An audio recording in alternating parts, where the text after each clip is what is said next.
Après la fête à la Bastille, c'est un François Hollande apparemment détendu qui est arrivé en milieu de matinée à son siège de campagne, rebaptisé QG de transition.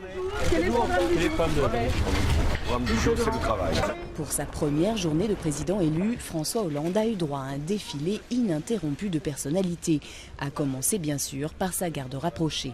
Pierre Moscovici, Manuel Valls, Najat Belkacem ou Benoît Hamon, venus plancher avec lui sur les dossiers les plus urgents.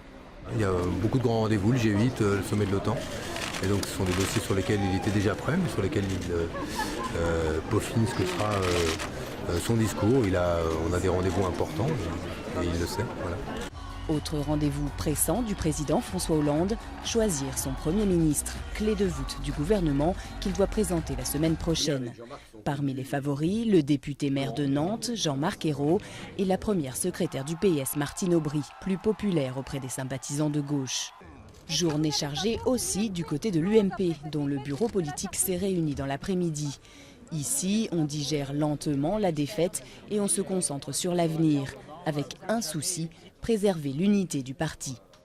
Tous, autant que nous sommes dans le bureau politique, dans l'unanimité, avons réaffirmé notre attachement à la cohésion, à la solidité et au rassemblement total de notre famille politique.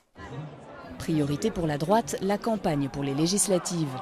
Après la victoire moins large que prévue de François Hollande, l'UMP espère limiter la casse en juin. Conscient du danger, le PS appelle les Français à donner une large majorité au nouveau président.